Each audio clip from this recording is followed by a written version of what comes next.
on my little business. No. What? Like what? Like no, you cannot do that. Own it. Own it. When I step into the room, I'm either going to inspire you or intimidate you. Yeah. You choose.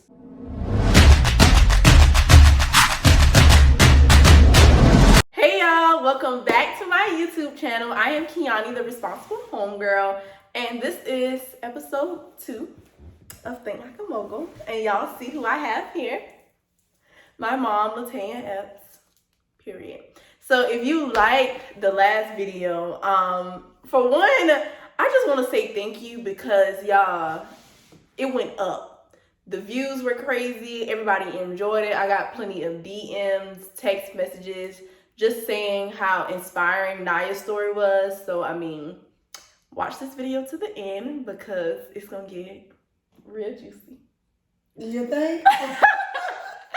Okay, so just to get started, like I said, right now on episode 2, I have my mom, Tan Epps. So she's going to be giving us, you know, all the tea, the background, everything, to basically how she is now the super successful serial entrepreneur that she is today. So just to get started, can you tell the people a little bit about yourself, your background, how you grew up? You don't have to go too much in detail because we're going to pick through the story, but yeah, tell us what you want us to know. Okay, so I am a talker, but since you just limited me to what I can say, so most of you know me as Tan. I turned the big 47 on yesterday. Woo woo. No, Friday. on Friday. Boy, that age. Yeah, it seems like it was yesterday. But anyway, on Friday, April 16th. So not only did I turn 47 on Friday, I birthed my new product, Therapeutic Essential, on Friday as well. So me and that now shares a birthday. So I was born in Florida. My mom brought me down here, and her and my grandma began to raise me, and then she went out on her own. And I don't really remember the first neighborhood because I was small, but I can remember coming up in the projects. So I was raised in Friesen, here in King Street, a small town in King Street. And I went to the public schools here in King Street. I was not a straight A student. However, I was never a dummy. Okay. But for what I enforced on my kids, that's not what I did. However, I did experience teenage pregnancy at 17. I still graduated. Then I went to Chris Logan Career College. And after graduating from Chris Logan Career College and working a year in the beauty industry, where I made no money, I mean, the beauty industry is $1 billion industry, but my first year in the industry, as good as I was, I made no money. So I enlisted in the military, and I went in the Navy I enlisted for 3 years. I only did a year and a half. And I decided I was going to get out because looking at my checks in there, I really made no money compared to the money I wasn't making prior to going in. So I had the potential to make the money, but I did not have a voice. I did not know how to run a business, so I did not make money. Needless to say, after getting out of the military and coming back to my hometown, once I hit that reset button, it was on from there. Yeah. I love it. So we have so much to unpack. So the first thing that I want to unpack is, for one, like you experiencing teenage pregnancy, having your first daughter. My older sister Tata, shout out to her, at 17. So how would you say that experience, having a child so young, really shaped? How did it shape you? So I'm gonna just be honest. To experience teenage pregnancy for myself, already coming up in the projects, people already saying, statistic already saying what your life is going to be like. For one, it was embarrassing. It was. And most people say, oh, that's something you should be proud of. I was not proud. However, I was embarrassed. I did not want to finish school, did not. I tried to get my aunt, who I so love, to convince my mom to let me go to adult ed because I was embarrassed. And sometimes in life, things need to embarrass you to get you in the right direction. But after I had my beautiful daughter, who I fell so in love with, I was determined that I was going to win at all costs. I was determined that I was not going to let statistics say what my life was going to be like. Period. So going in the military, it kind of gave me that stepping stool for what I needed for my life, because being a veteran is a big thing. It's a big thing, and it gives you a lot of perks. You don't make a lot of money now. You got to do a whole lot of time in there to make a lot of money. Mm-hmm. But I couldn't wait on that whole lot of time to make a lot of money, because I like making money. And coming out of hair school, because I was a great hairstylist, I made a lot of money. I just did not know how to use my voice to require what my value was worth. Right. So teenage pregnancy, I'll say that it let me know early on that roadblocks can happen, but you don't let that deter you, and you don't let that stop you from where you need to be, from what your destination is. So you just gotta keep going. And one thing I want to touch on, something powerful that you said, is like what people will say or what statistics will say. None of that stuff really defines you and who you are as a person. And kind of like what I try to explain to people, you either let stuff happen to you or for you. So your perspective is everything. So how you look at teenage pregnancy, you can't just always be in the victim role. No, what can I learn from this? How can I really level up from this experience? Because there's always something to learn out of anything that you go through. Absolutely. Yeah. Absolutely. So now, going forward, you went to the military. You got out of the military. So as soon as you got out, did you immediately start back doing hair? I did. So I got out of the military, and of course I did not want to come back home, because most of the time when you leave home, it's a small time, nobody wants to come back. However, home has always been my bread and butter. Home has always been a great support system for me. If I say that it's gonna rain and we should have a rain dance party at home, they back me up. They like, what we wearing? Yeah. What time to start? So I went to Columbia for a little while. Then after being in Columbia, I just know that I needed to be home, because at home is where I could get help for my kids. Mm-hmm. So I came home and I immediately jumped back into hair, even though I did hair in Columbia as well. And I got my own salon. My very first salon I got in, it's been a long road, y'all. I've been a licensed stylist since 1993. So I'm not going to sit here and pretend like I can go Let me do the math, because I didn't do it prior. So I don't know what it is. But long time ago, I got my very first salon. And I've always been in a salon since that salon, because I like the salon environment, I like the salon pricing, and I like the salon setting. So I've been in a salon for a long time. So when you moved back to King Street, did you have your own salon, or you were working with someone else? No, when I moved back to King Street, I opened my own salon after a year working out of my house. Okay. Yeah. Okay. Mm-hmm. So now let's push forward. This is probably what year would you say? 90 what? After you had me? 98? Because I want to skip forward, because I know for one, life has not been like no dang on sunshine and rainbows for you. No. So like, I just want you to talk more about like sacrifices that you had to make. How did you really build your business, build that clientele, find your voice, like you were saying earlier? Okay, so no, I think it was with Naya. No. Let me go back. Okay. When I came back from Columbia, I did work with someone for a couple of months. I worked on Sandridge with Maxine for a couple of months, because I remember you being in the little swing in the carrier, and I can remember me doing clients and them helping me out with you as a baby. So I stayed in that salon for probably about 6 months before I got my own. And then I decided, if I had 2 babies, I had an older child, then I had 2 babies in diapers, like 2 babies in daycare. So I said, I need my own salon, because if I get my own salon, I can put a little area in there where they can play on the floor and I can still work. Mm-hmm. So I had both of you guys in the salon with me as I worked. Mm-hmm. So talk about that. Like, what sacrifices and how intentional did you have to be with having 3 kids under the age of 25? Was I that young? Yes, and that's major, because I mean, I'm 22 and I could not imagine having kids right now.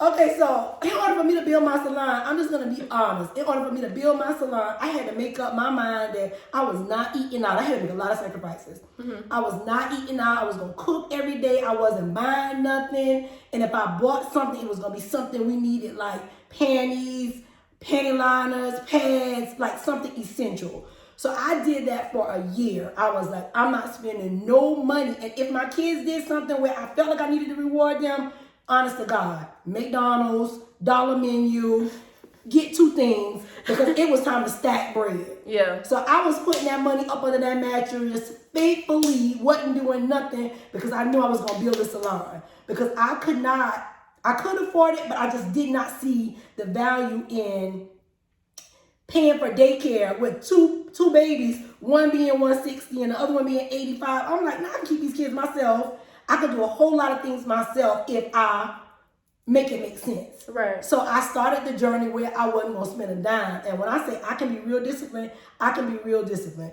It ain't a whole lot to do when you got 3 babies, 3 small kids, and no babysitter. Because my mama only kept my kids when I needed her to for things like important things. She wasn't just keeping my kids for me to party. That wasn't happening. Yeah. And again, I was a single parent. So it was easy to save. In probably about a year and a half, we hit go on the building. A guy from Georgetown, he built my salon for me. And I started off small. I can't tell you the size because at that time it wasn't even important. Right. He drew it out and I knew it was big enough. And if I could do hair in a small spot in your kitchen or my mama's kitchen, then a small building was going to be good enough for me. Right. So, mind you, I get this building bill. I'm in my salon. I'm super satisfied. And here go the world. She gonna leave from downtown to go in that little chicken coop trying to make me feel bad about what I done worked hard for. So, my uncle used to tell me. Not a chicken coop. Chicken coop. So, my uncle used to tell me. You let them, you mind your business while they mind your business. Don't you worry about them minding your business. You mind your business while they mind your business. That's a gem. Go ahead, I'm sorry. So, nevertheless, I did not worry about what anybody said because if you know me, I've always been so confident to where you would think it may come off as cocky. Mm-hmm. Not cocky, I just know it. So I like to tell people, if you know my story, then you understand my glory. Mm-hmm. Why I dance the way I dance, why I praise the way I praise. Because mind you now, I'm 47. I've done a whole lot. When I say a whole lot, teenage pregnancy, that was one on my list. Military, hair, school teacher, club owner, help me out. Event planner. Cosmetology instructor. I do so much, and I did all of this while raising my kids. But what was really smart was how I was counting them coins. Because now I'm able to make all my money. I'm able to hold all my money, lower my overhead expenses. Right. And let my kids experience things like Disney World. Mm-hmm. Like major trips that I wasn't able to go on. Yeah. Life was just different. And it was different because I took my money and I moved it different from what other people was doing. Because I'm a trendsetter. I'm just not one that's going, I don't care what somebody else got going on. It don't matter to me. Right. Okay, so now you build your shop. They call it a chicken coop, but you're still making your coins. Nevertheless, I mean that wasn't really stopping anything.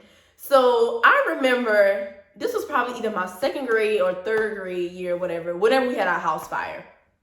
So that was like a huge thing, and I feel like it definitely changed a lot for us because we moved from King Street to Charlotte. So now can we dig more into your mindset about basically how that happened?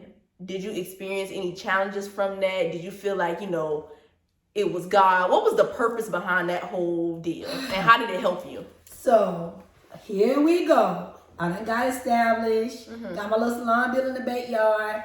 I turned like 25, 26, and I said I want to be a homeowner. And now when I had this house fire. So sometimes setbacks be a setup for a comeback. Yeah. So I moved to Columbia. I moved to Charlotte. And when I said that was a amazing transition for me, I went to Charlotte and I started going around to salons to find me a place to work because mind you, I'm good. I'm going in the salon and I'm getting ready to make my mark. So I went in about 3 salons, and when I got to the 3rd salon, here come a revelation that my mom told me a long time ago. She said, be mindful what you do because your name will travel farther than you will ever go. Mm-hmm. So I walk in the salon and I'm talking to this lady, and then I said, what my name was, which is Tan. And she was like, oh, you Tan? So anytime somebody say, oh, you Tan, you already know it's been a conversation. Right. So before she could say anything, y'all, she gets one of my clients on the phone from Myrtle Beach, South Carolina, Long, South Carolina, that she knew and I knew. So it was like God set me up for the come up. So I walked in this lady shop. I call her boss lady right now to this day. Oh God, I thank God for her. So I walked in there. She had a salon on Independence with like 10 stations in it. All beautiful women doing their thing, coming to work in heels every day, killing the industry. Heels. They was excited about me coming into the salon with them. And when I tell you, this taught me, for one, how to really set price value to my service, because what they were charging, I was scared to let that come out of my mouth. She was like, you ain't gotta say nothing, all you gotta do is work. Let me tell her. Yeah. She was like, because you're too good to be up here lowballing yourself. So that taught me how to put the value on my service. Yeah. They taught me how to market, because we was just marketing like in a box. And when I said she had me out morning, noon, and night, hitting them spots with flyers, physical and digital, she was on it. So that was an eye-opener. It taught me that. And it taught me how to be around other women building a business, like mindset, no competition, straight, they dropping gems, I'm dropping gems. Everybody had their own purpose. And I could not lose. Yeah. Could not lose. Yeah. So and I thought it was a setback. Nah, it was a setup for my comeback. Yeah. Because when I tell you that kind of really put me in a game with this whole hair thing, because I wasn't there before I went to Charlotte. So I thank God for it. And I know for a fact she taught you a lot. And from that moment of she teaching you like how to market and promote, I promise you, y'all, we was the street team. And I mean, me and my sisters, Tata was probably, if I was like 9 or 10, Tata was probably like, no, I was younger than 9 or 10. Because if we thinking about Charlotte, I was probably 8. So if I'm 8, Tata is 7 years, so maybe 15, and then Naya is like 7. Y'all, my mom used to have us out, passing out flyers. Hey, may I give you this? Using our voice. So even though it may seem like small stuff, this is why we don't have an issue now putting ourselves out there, you know?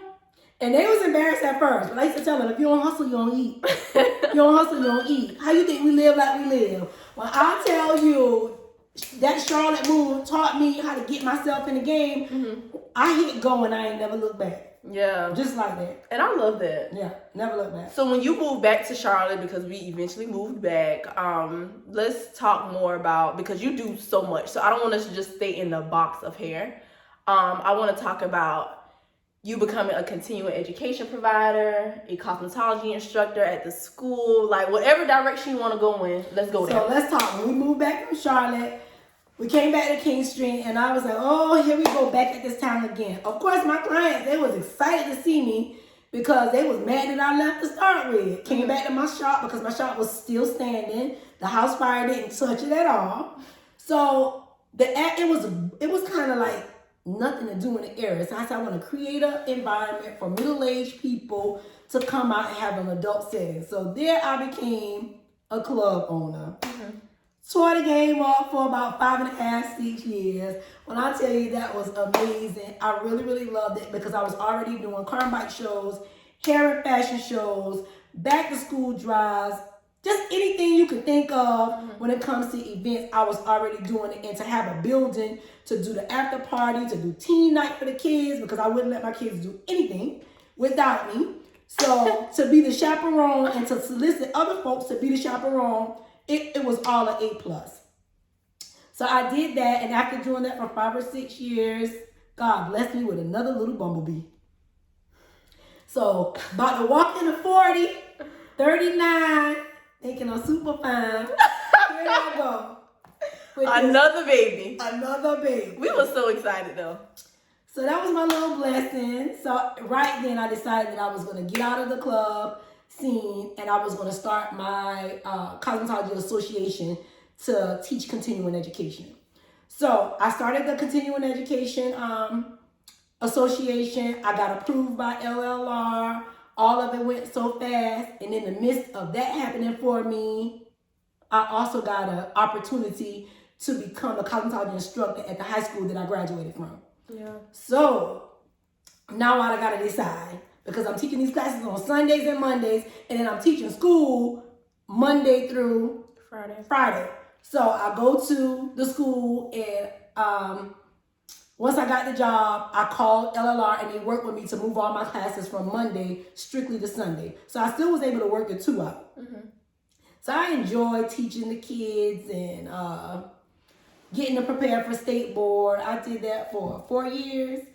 I really think that was my give back to the community, because it was not a lot of money, which was still fine. Every day I went to school, I worked that system. I came home from the high school, walked in my front door, out my back door, and into my salon. Because if I wanted to continue to live the lifestyle that I was living, I needed to still work. I needed to still work behind the chair. Right.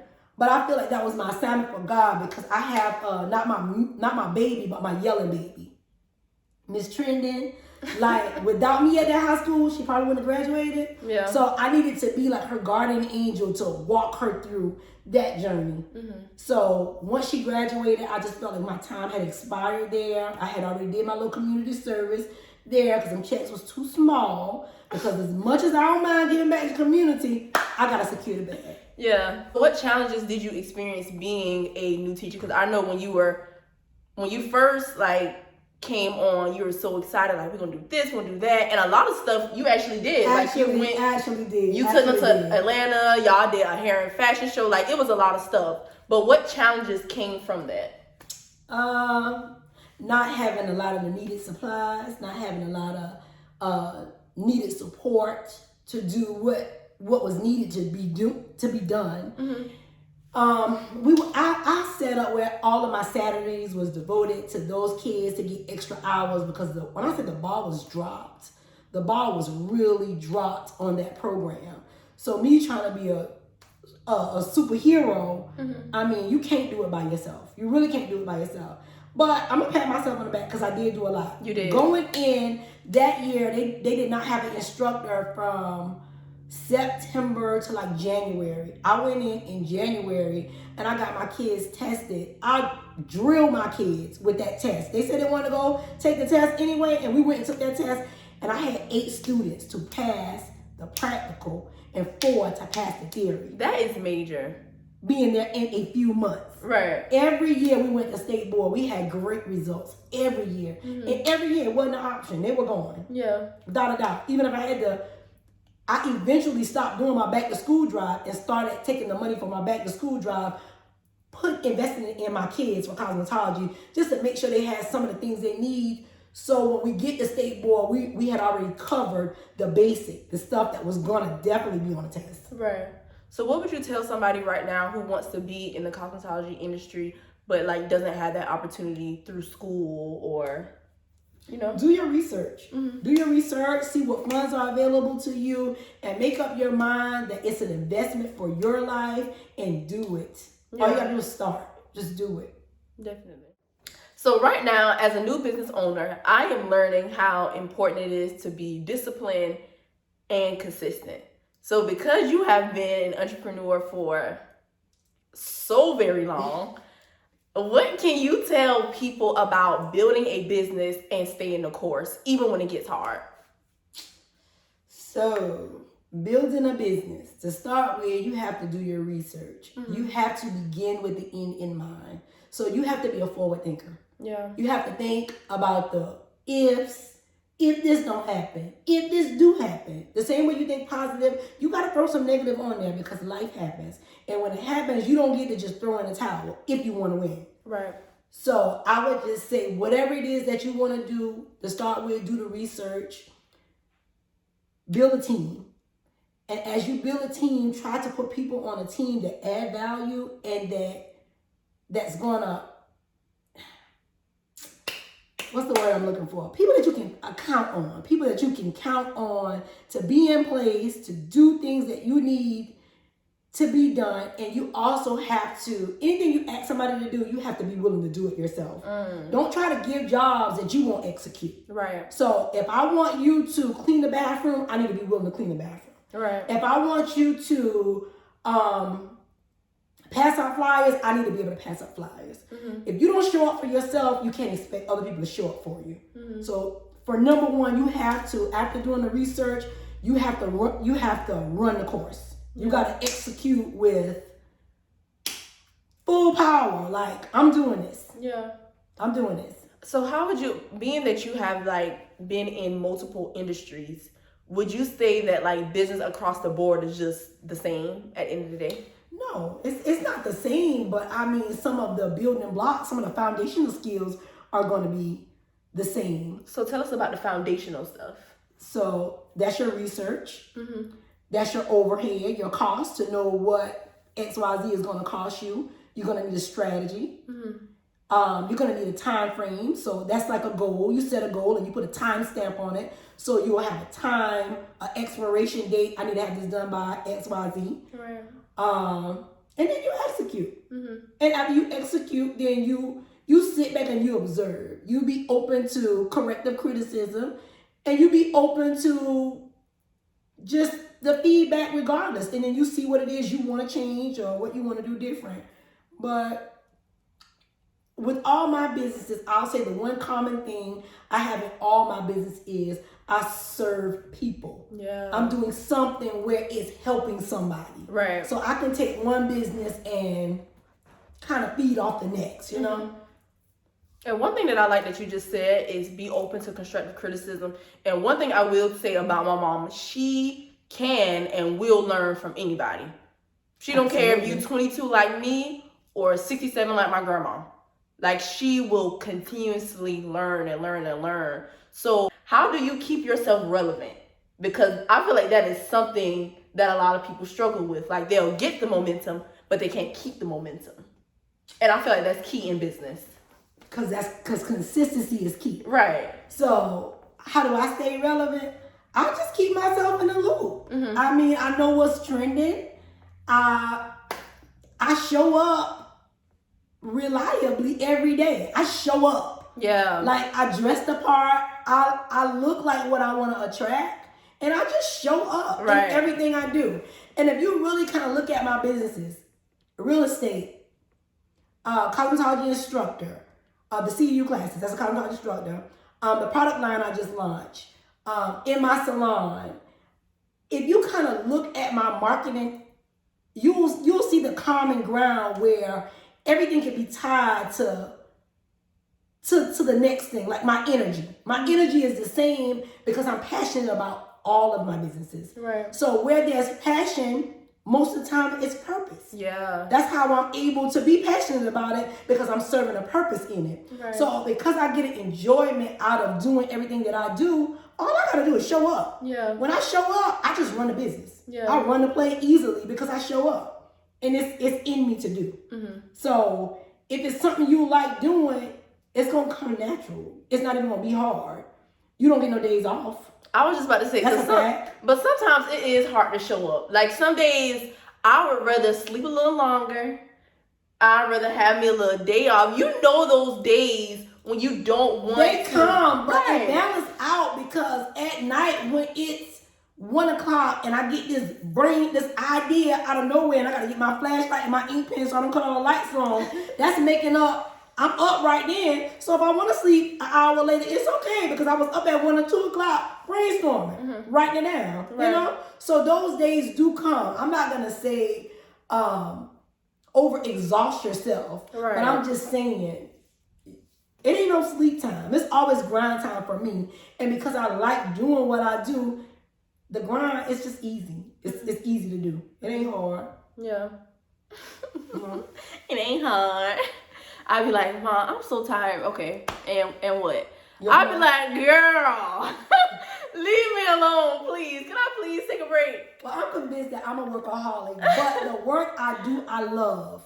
And because I love doing the work that I do, it's not hard. It's not hard. So now let's talk about your transition into real estate. Heron Homes, I love it. What made you even interested in the real estate industry? How has your journey been so far? Give us all the tea. So now this can get a little lengthy, but I'm gonna try to keep it short. So after getting out of the school system and coming back behind the chair, I started to see a thing that people were doing. They would book with me, and then they would book with Sheila E. Sheila E just being a name I'm throwing out there. So you book with me and you book with Sheila E, so you're on both of our books. Sheila E throws a special today, and you forgot all about me. So I've been in the industry too long to compete with the Funky 40. I'm not gonna do that. What's the Funky 40? It's just a price, you know. It's just a price they might throw out there and be like, we running this special over here for so and so. And some people that's gonna grab their attention. Now, real clients that value all the professional stuff, you're gonna keep those. But you have a mixture of both on the books. Right. So sometimes your seat will begin to be empty when you got people chasing a deal. And I mean, I'm the deal. Yeah. I'm the deal. Period. Like, I know too much.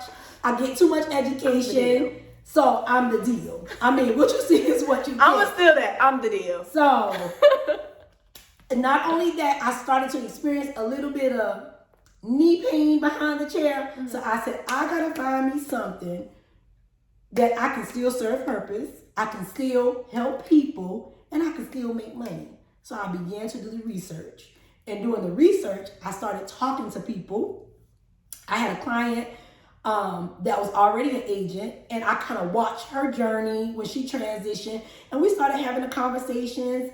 And then I have another colleague that does hair as well, and she had her license, and we started having the conversations. So doing the research and the conversations, I was like, I'm going to school.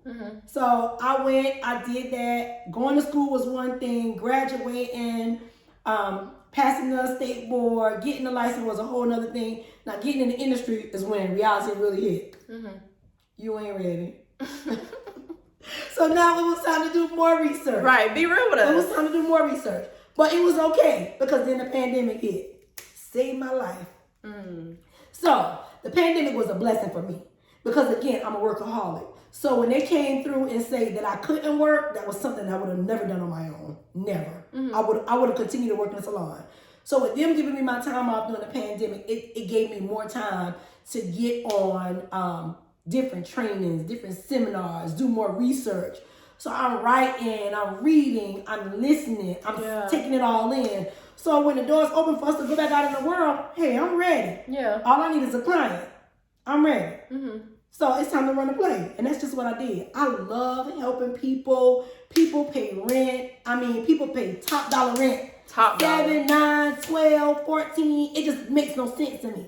So when I came up with my little strategy where I teach them how to take that rent and calculate it by the months they pay it in a year, by the amount of payments they pay over the 5-6 years, and how much money they're throwing in the trash, people want the help. They want the knowledge. Right. So once we can get them to save a little coins and make sure that their credit is qualifying, it's just time to run a play. So I'm serving purpose. I love helping people, and I'm loving real estate. And I get to dress up. But being your daughter, though, I see the difference between the hair industry and the real estate industry. I feel like with you doing hair, clients flock to you. Like, I mean, you got to book your appointment in advance. So what differences have you seen, like, being a business owner in the hair space and the real estate space? Okay, so you're talking different money, because in the hair space, it's not gonna cost that much. So a quick fix is what it is. Yeah. So it's not gonna cost that much of an investment in a hair.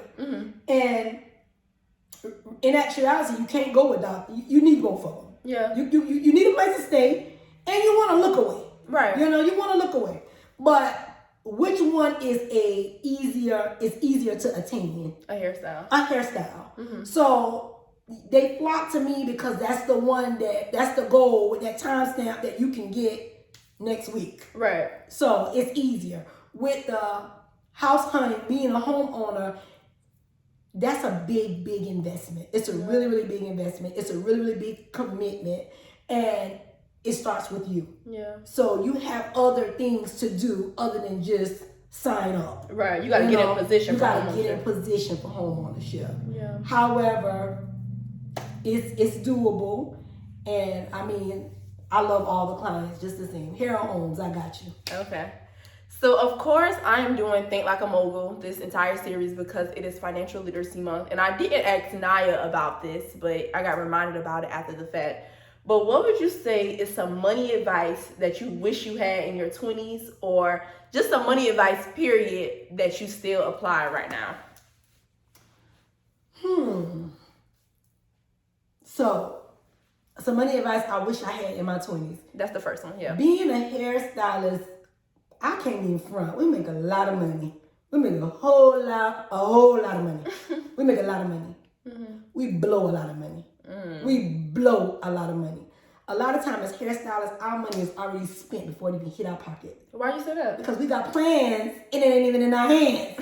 Like, we already planned just by whoever called us and said they coming. We already, okay, this is an easy grand. I'm going to do X, Y, Z. Sometimes you make commitments before you even have the money. We throw away a lot of money. And pause right quick. I'm sorry to cut you off, but I remember being a child, you told us, don't count money before getting your pockets. I'll never forget that. Even if you work in a job, don't count the money before you get your check, because it's really not yours yet. It's not. So what I would tell myself if I was in my 20s, what I wish I would have done different was, I wish I would have put money aside. I wish I would have made better investments for myself. Like how some people got the 401k or the IRA or the different plans. That money that I threw away, I wish I had invested it, you know? But the game done changed. Yeah. Your girl don't try it. It's never too late, right? It's never too late. With anything you want to do in life, all you gotta do is start. You know how people put stuff up and they say press play? Yeah. Do that on your life. Just press play. Right. The game done changed. And I may have to save a little more now because I didn't save back then, but I thank God that I'm in position to do just that. Right. Absolutely. So right now, what is some money advice that you would give basically anybody watching that you have learned from over the years? Money advice. It's your money. Do what you want to do with it. It's like, I mean, but that's a gem though, actually, because I tell people when I'm meeting with my clients, when you are doing a budget, don't move from a place of deprivation like, oh, I can only spend this, I can only spend that. It's your money. You work hard for it, but at the end of the day, you got a plan. Let me tell you what I would tell somebody right now, today. With your money, my money, no, you don't know with my money, but with your money, I'm going to just tell you, make it make sense. Period. Make it make sense. Yeah. Whatever you spend your money on, you got to be intentional. You got to know that I ain't just spending money just so you can see I got it like that or so you can think I don't care what you think. And when people start trying to compare, because people do this. They compare stylist to stylist, agent to agent. You don't compete where you don't compare. You don't compare where you don't compete. I don't care how you reverse the roles. It's just real. Yeah. I always say, you can't see my pocketbook. You don't know what I got in the bank. I don't know what you got in the bank. How you going to compare apple to orange? Right. For one, you got a peel, and the other one, you got the option of just eating it straight like that. So do what you want to do with your money, but make it make sense. It's your money. You can only spend it once. Yeah. So make it make sense. It's your money. You know, I always say when we having our conversations, people probably counted you out. I always say that. But like now, you are such an inspiration. Like you're one of my biggest role models. My friends, they look up to you. I'm always saying, my mama said this, my mama taught me this, blah, blah, blah. What words of wisdom, final words of wisdom, would you give to anybody watching this video, an aspiring entrepreneur, just really anyone? So what I would tell an aspiring entrepreneur is, after you do your research, because you have to research any play you want to run, run it. I like to say, read it, write it, and run it. I don't care what it is. Read it, write it, and run it. Don't forget to pray. And I'm by no means am I telling you to fall on your knees and tell God whatever. I'm just telling you to talk with God, because that's how I pray. I am so real when it comes to my kids, my family, and even God. I mean, most of the time, my prayers to God is just like this, a genuine conversation. Now, if I have a talk with God and he didn't move as quick as I want to, then I might get out of bed and get on my knees and pray because I think he ain't heard me. I'm honest to God. I'm just being real. Like, God, I'm going to get down here because I don't think you heard me. And that just, because I think he didn't, I'm thinking he ain't moving fast enough. But other than that, I'm a realist. And at the end of the day, anything that you want to do, all you got to do is do it. Don't let nobody kill your joy, kill your dream. People, they be like the devil. They come to kill, destroy, and steal, all of that. Right. Sometimes it ain't even good to tell people what you're going to do. I don't even like to talk about it. I like to be about it. Yeah. I strategize. I might run that thing by my kids. Sometimes my kids say, Mom, why you so extra? Why you do so much? That's just how I am. Yeah. I mean, why step if I ain't going to step? Facts. Like, I do that. I've done that all my life. I mean, at one point in time in life, when I went through the teenage pregnancy, I felt like I had a point to prove. And after I proved that point, it was like, everything I do from this day on, I'm doing it for me. Right. I ain't doing it for nobody. I ain't got no point to prove about nobody but me and God. God made me great, and I am about to live on purpose. And up until a couple years ago is when I really found out what my purpose was. But I've been living on purpose for a long time. Yeah. So I will tell anybody, even if you don't think you know what your purpose is, if you are doing what you want to do and it's positive vibes only, 9 out of 10, you're probably living on purpose. Yeah. If you're, whatever you're doing, if you can help people while doing it, 9 out of 10, you're living on purpose. Right. So just, whatever it is you want to do, just do it. Yeah. Read it, run it, write it. Run it. Run it. And I love what you said. It's the last thing I'm in out. Move, not necessarily move in silence, but just do the work, then talk about it. Be about it. It's a whole lot of, I'm going to do this, I'm going to do that. Just do it. I promise y'all, it's not as hard as sometimes we make it seem in our head. All it takes is a little bit of research, writing it out, and running the play. And then when you don't, when you tell somebody about it and they go and they steal it, when they do it, you mad. Yeah. But all you had to do was shut your mouth and do it. But also, it's nothing new up under the sun. So this whole, somebody stole this, somebody stole that. Remix it and run it. Exactly. Yeah. That's it. If you put it out there and I like it, honey, guess what? I'm going to remix it. I'm going to put that spin on it and it's mine. Right. You better put a patent on it. And last thing that I want to touch on before we end, you said, when I step. And that's something that me and Naya talked about in the last video. Confidence is so key. What you believe about yourself is how you're going to show up. Oh, yeah. Yeah. So if you don't step, if you don't talk, if you don't just do things, like, you have to think about yourself as the person that you already are, because that energy is what you give off. Yeah. You can't be on my little business. No. What?